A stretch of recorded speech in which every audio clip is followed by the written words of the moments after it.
Estamos de volta com Boa Tarde, Cidadão, na Band Natal, chegando em todo o Rio Grande do Norte. Vamos agora conversar com o Rodrigo Oliveira, que é psicólogo e membro do Conselho Regional de Psicologia. Bem-vindo ao Boa Tarde, Cidadão.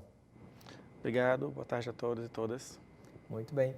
Vamos iniciar o nosso programa falando sobre algo que é fundamental, mas muitas vezes as pessoas não dão a devida atenção, que é a saúde mental. Qual é o seu entendimento do que significa, do que é a saúde mental, Rodrigo?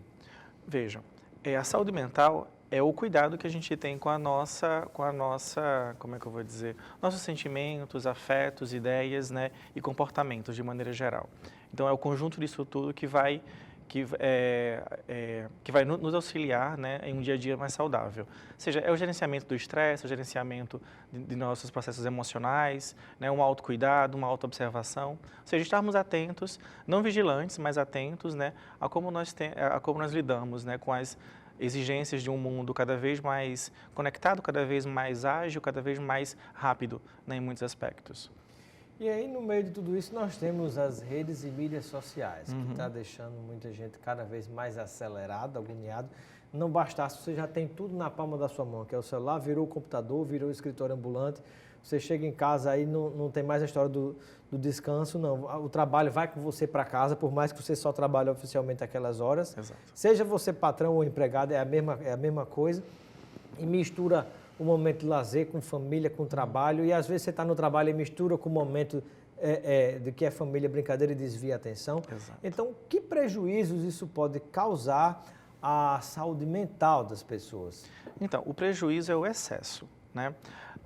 Antigamente, e assim, não é muito tempo atrás, eu acho que há 10 a 20 anos atrás, nós tínhamos um corte muito preciso, né, do momento do lazer, do momento do trabalho, de outros momentos. A gente estava muito bem separado, né? Mesmo com o advento do celular, nas suas primeiras gerações, isso não era tão invasivo, né? Então, com o advento, com o aumento da tecnologia, né, da conexão, da rapidez e da fluidez dos dados, começa-se um novo movimento dentro do processo, né, industrial de um trabalho ininterrupto, ele não para, ou seja, o empregado, ou seja, toda a cadeia de trabalho ela está conectada, então você não consegue mais, ou tem muito mais dificuldade desse corte, né, do lazer, ou seja, entre o lazer e o trabalho, né, a vida pessoal e a vida laboral, os limites vão ficando cada vez mais esfumaçados. E tudo com muito mais velocidade que se exige, né, no dia a dia. Essa noção de que a gente precisa, de que rendimento, né, tem a ver com velocidade, nem sempre ela é real, né, porque ela acaba adoecendo muitas pessoas, né, a gente tá, e você paga um custo alto depois. Exato, a gente está, por exemplo, rediscutindo, né, por exemplo, síndrome de burnout, né, que é um adoecimento do trabalho que ele vai se colocando muito lentamente até que ele estoura, né, em graves processos, né, psicossociais, né, no sujeito. E me parece que a velocidade, a rapidez, o excesso de coisas é um combustível fantástico para alimentar a ansiedade que pode depois levar à depressão. Exatamente, ou seja, nessa lógica do cada vez mais eficaz e mais eficiente, né, a população vai acelerando. E acelerando vai queimando etapas importantes de um processo de reflexão, de um processo de observação dos processos cotidianos. E é interessante que muito se estimula o contato com crianças e adolescentes. Adolescentes já é normal, mas a cada dia se estimula muito o contato com criança, com os smartphones ou mesmo com os tablets, né? Virou a nova babá eletrônica. E isso está ampliando a ansiedade nas crianças e aquele imediatismo que sempre foi muito comum. Que às vezes a criança queria aquilo para quê agora, mas parece que está pior do que nunca. Eu tive contato com algumas crianças esse final de semana, num evento. E aí me deparei e fiquei, de certo modo, chocado, assim, como... Não, eu quero isso, mas tem que ser para agora. Não, as crianças falando já acelerado, como se fosse um adulto trabalhando no desespero, na agonia mal do mundo. E você vê o efeito que rede mídia social, não só isso, mas também o contato com os smartphones, as tecnologias, provocam nas crianças, coisas que podem ser vistas. Mas é moderno, meu filho já está sendo educado com a modernidade, com a tecnologia, mas tem outro lado que tem que ter cuidado também. O contato com a tecnologia, o contato precoce com a tecnologia, ele é um fato, né? Mas aí a gente precisa entender, nesse exemplo que você trouxe, por exemplo, qual é o recorte que acontece. A dose, né? Isso. Muitas vezes é um escalonamento de ansiedade, né? Os pais têm um pouco mais de dificuldade ou bem mais dificuldade de lidar com os processos de demandas naturais de uma criança, de atenção, de carinho, de conversa, de atenção. E aí transfere isso apenas, né? Porque o problema não é transferir isso, é colocar isso no instrumento, mas é colocar apenas nesse instrumento. Então, você acalma, entre aspas, ou cala a criança com esse instrumento. A partir daí, ela vai intensificando esse processo de imersão nessas redes. Então, por exemplo, uma criança que tem perfil em redes sociais sem o devido monitoramento dos pais ou dos responsáveis, né, ela vai entrar em contato com muita informação e muitas vezes de uma maneira inadequada, né, seja a cobrança por ter produto X ou Y, um corpo X ou Y, né, uma forma de agir X ou Y, né, uma rede social onde todo mundo está feliz, qual é o espaço para a tristeza? Qual é o espaço para a reflexão? Qual é o espaço para você entender por que você está triste e que essa tristeza ela tem um quê e um porquê? Né? Então, tudo fica muito prejudicado. E que a tristeza não deve ser excluída, né? Porque quando você coloca só o lado bom nas redes e mídias sociais, você está dizendo que todo mundo está maravilhosamente bem, e aí, de repente, quando você vê que você não está, ou se você colocar que não está bem, você acaba sendo excluído. Aí piora o processo, que pode levar a uma depressão, né? Exato, ou seja, cada vez mais as mídias, né, são espaços apenas da felicidade, né? E entendendo que o pacote completo do ser humano inclui toda uma gama de sentimentos, né? Os sentimentos que a gente costuma dizer mais positivos e mais negativos. Ou seja, a gente tem que saber conseguir conviver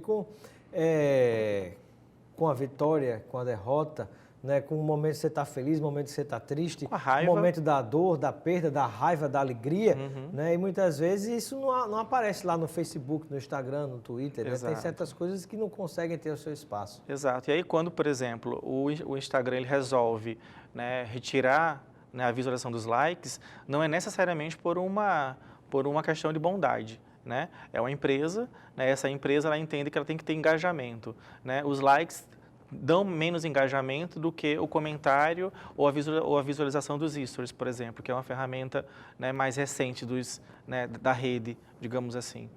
Então, na hora que eu tiro, ela acaba tendo um ganho secundário, que é, estamos evitando que as pessoas vivem em função dos likes. Ok, isso acaba sendo um desdobramento, mas para a gente também não entender que a empresa fez isso por bondade. Ela fez isso porque ela quer uma outra forma de engajamento. E aí aumenta o cuidado, né, de nós usuários da rede. Por quê?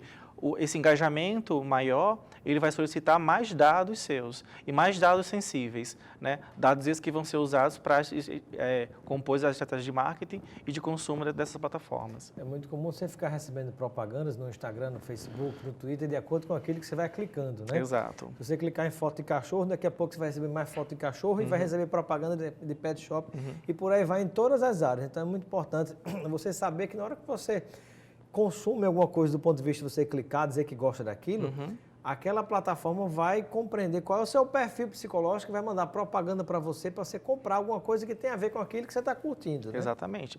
E as redes sociais, elas são feitas para que você fique, né, permaneça nelas. Né? Então, o feed, que é a rolagem, né, de fotos ou de páginas, né, de uma dada rede social, aquilo é feito para ser infinito.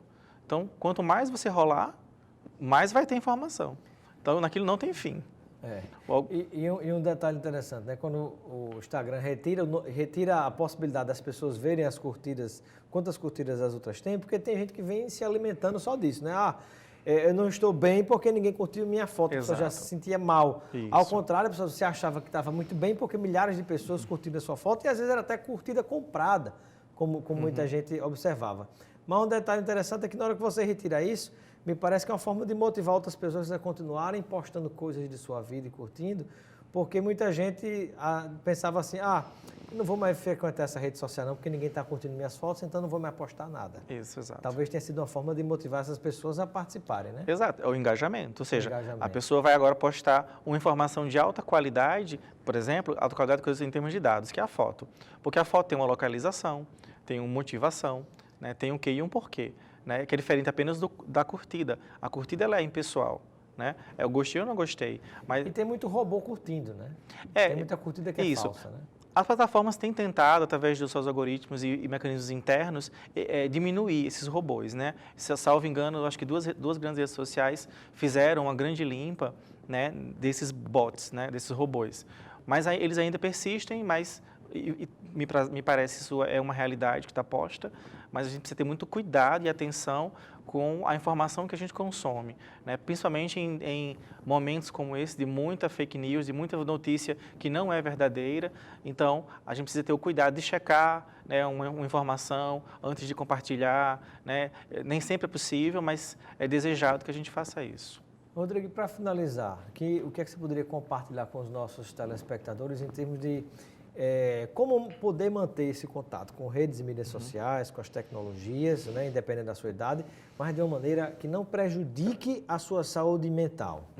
Eu acho que primeiro para crianças, né, acho que os pais precisam monitorar, né, ter o devido a devida atenção ao que seus filhos consomem e acessam na rede como um todo, tá? Acho que esse é um primeiro ponto. Até por segurança também, né? É isso, acho que pela questão da informação e principalmente porque é um vulnerável, é uma pessoa em formação ali, né? Então, muito mais suscetível a uma série de danos que uma informação indevida ou um acesso indevido, né, externo, interno. Casos de pedofilia. Exatamente, os casos de pedofilia, de violência como um todo, né?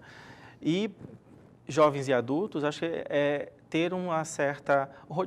eu não vou chegar ao absurdo de dizer saiam das redes sociais, né? Mas, de repente, assim, fazer uma análise, né? Essas redes sociais me bastam, né? Como eu posso me organizar para usar essas redes de uma maneira mais saudável, né? Então, assim, um horário, né? Desativar a notificação, estabelecer uma hora para você poder lidar com aquilo e aí tentar não ficar escravo, né? Usar o instrumento como ele foi pensado lá atrás, né? Comunicar-se.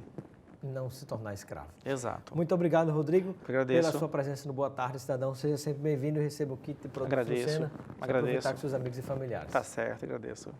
Ficamos por aqui com Boa Tarde, Cidadão. Continue ligado na Band Natal. Vem aí o Nordeste Urgente Luiz Almir. Um grande abraço e até amanhã.